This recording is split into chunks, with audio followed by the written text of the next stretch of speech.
Oke,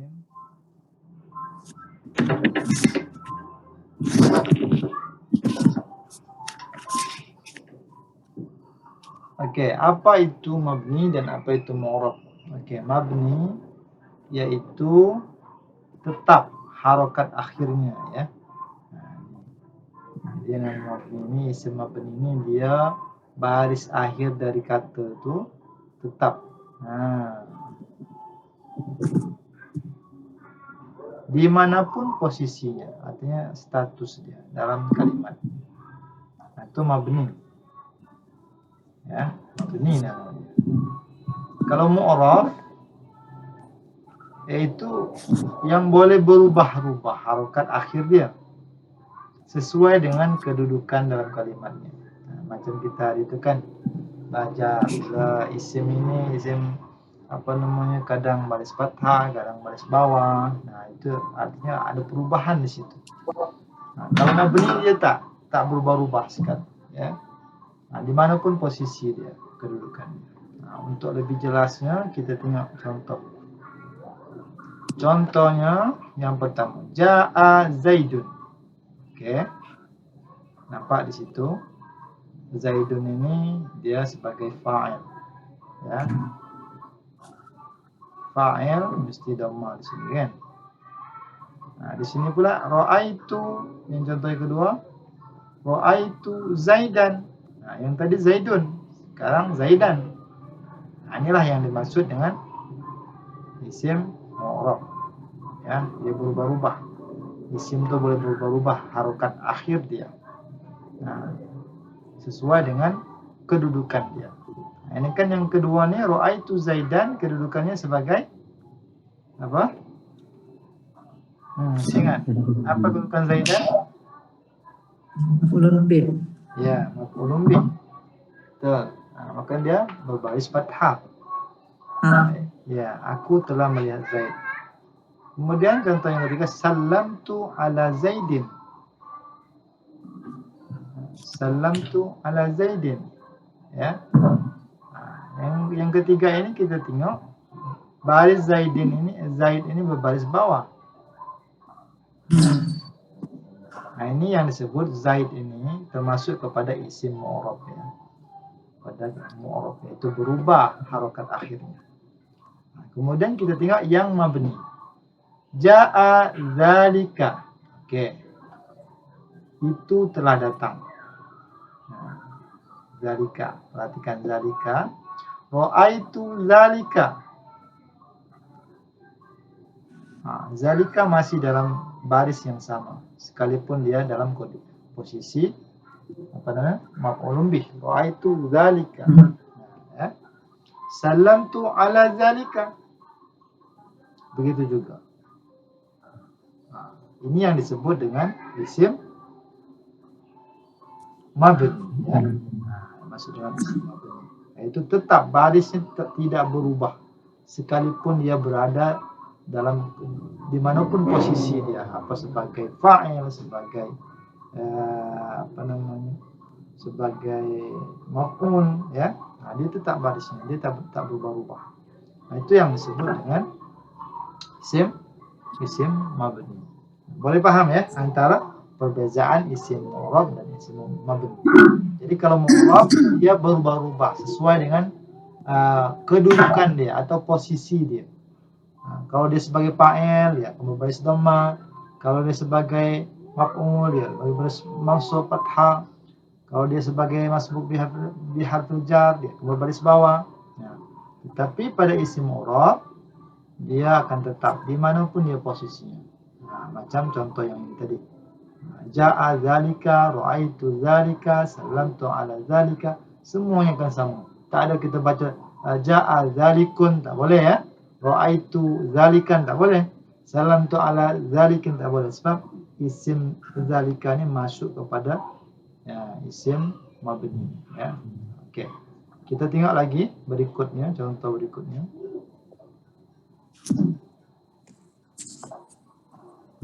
Pada contoh di atas, Zaidun termasuk isim yang mu'rab. Ya, itu yang saya sebut tadi. Dan zalika termasuk isim yang mabni. Perhatikan harokat akhir tadi. Okey, paham ya? Kemudian catatan. Yang pertama, isim ada yang mabni dan ada yang mu'rab. Jadi isim ni ada yang mabni. Contoh tadi zalika. Kemudian ada yang mu'rab. Itu yang Zaid tadi. Dia berubah baris dia. Fi'il ada yang mabni, ada juga yang mu'rab. Nanti kita belajar bab ini ya, bab lain. Kemudian yang ketiga, huruf semuanya mabni. Huruf apa sudah yang sudah kita pahami huruf ini? Seperti huruf jar kan, min, semuanya dimanapun dia posisi dia akan tetap berbaris min. Mabni dengan sukun min. Ya. Ila begitu juga, an begitu juga. Tak boleh kita baris sesuka kita, tak boleh, atau ikut dia punya amil, tak boleh ya. Dia mabni baris dia. Maka untuk mengetahui baris-baris ini yang mabni ini mesti rujuk kepada kamus ya. Kamus kena ada. Kemudian yang keempat, isim yang mabni jumlahnya terhingga, artinya tak banyak ya. Itu arti maksudnya mabni jumlahnya terhingga. Sedangkan isim yang mu'rab jumlahnya tidak terhingga, banyak. Yang mu'rab banyak lagi, sebab dia semua isim di luar daripada mabni bermakna dia mu'rab. Mabninya sikit dia mabni. Oleh kerana itu, untuk boleh membezakannya, kita harus hafalkan isim yang mabni. Ini kunci dia ya, supaya kita tahu ini mabni atau tak, kita kena hafal. Ini syarat dia. Isim mabni ni kena hafal. Dihafal, insya-Allah kita tahu dah, ini isim yang masuk kepada mabni. Kita kena barisnya macam ni. Tak boleh ikut dia punya amil dia. Okay. Kemudian tiga kelompok isim mabni. Ini contohnya, dia yang masuk golongan kepada isim mabni ada 3 kelompok. Yang pertama, domir.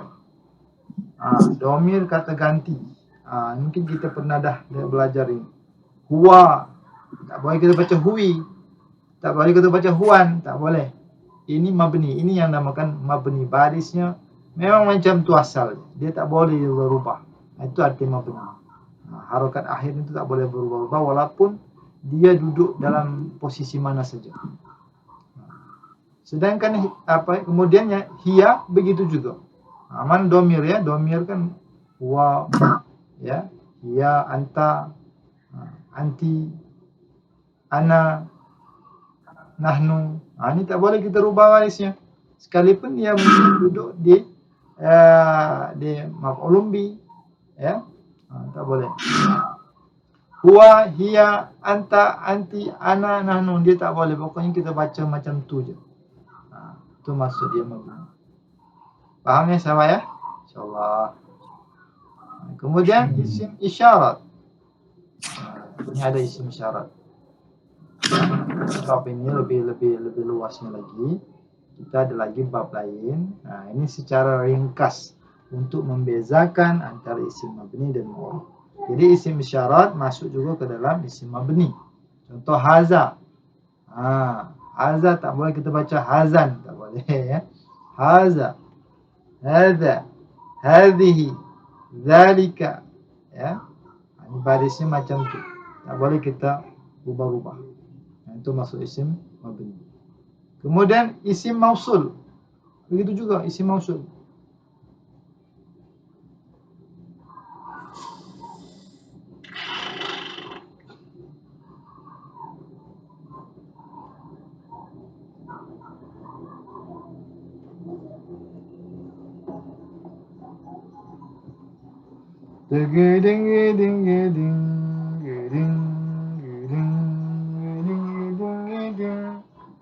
Internetnya error.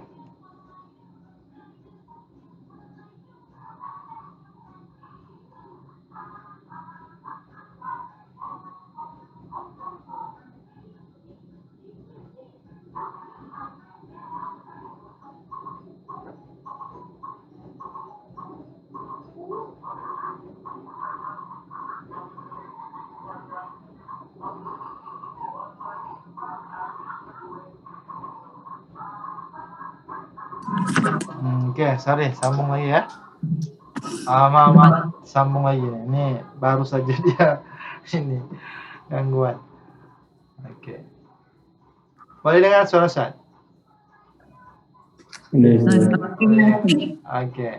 Jadi yang ketiga yang masuk kepada isim mabni, isim mausul. Nah, ya. Jadi tadi pertama tadi apa? Isim dhamir. Nah, itu termasuk mabni. Isim syarat mabni juga. Isim mausul juga mabni. Nah, ini contoh isim mausul, allazi, allazani, ya, ada banyak, nanti kita pelajari. Nah, ini ditulis dalam ada 3 ya. Allati, allazina. Nah, jadi semua yang masuk kepada isim mausul ya mabni. Isim syarat juga begitu. Kemudian penjelasan rincinya akan diberikan setelah ini. Catatan, termasuk ke dalam kelompok isim mabni adalah isim istifham. Ya, isim istifham. Ini juga isim istifham, kata tanya. Ini masuk dalam isim mabni juga. Contoh man. Ini mabni dengan sukun. Tak boleh kita baca min atau mun, tak boleh. Man saja. Man huwa. Huwa pun mabni juga ya. Ma juga mabni. Ini ma ni termasuk isim istifham, kata tanya. Kalau man tadi siapa? Ma apa? Aina juga isim istifham. Di mana? Mata juga isim istifham.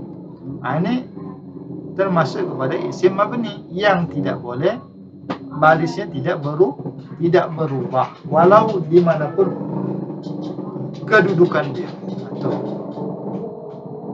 Kemudian isim isyarat atau isim syarat ya, atau kata bersyarat.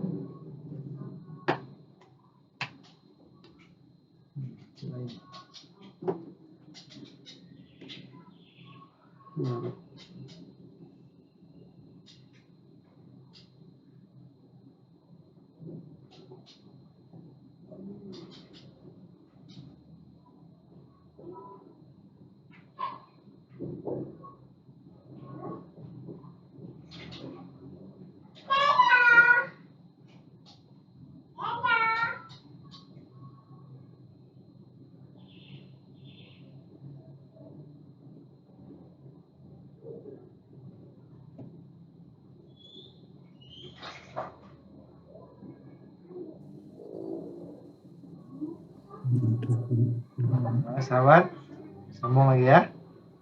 Oke, minta maaf ini apa nama tu membuat sahabat tak nyaman, insyaallah cari lain yang ada. Sebab Ustaz, sebab lain tak apa. Iya itu. Tak apa Ustaz. Oke, man. Oke, contoh isim syarat. Nah, mana isim syarat? Nah, yang di depan ya, isim syarat ni yang di depan. Man, ma, aina, mata, banyak lagi. Nah, ini contoh aja biar kita faham perbezaan antara isim mabni dan isim mu'rab. Nah, itu kan kita dah belajarkan tentang isim-isim kan. Ada isim ma'rifah, isim nakirah, isim apa lagi?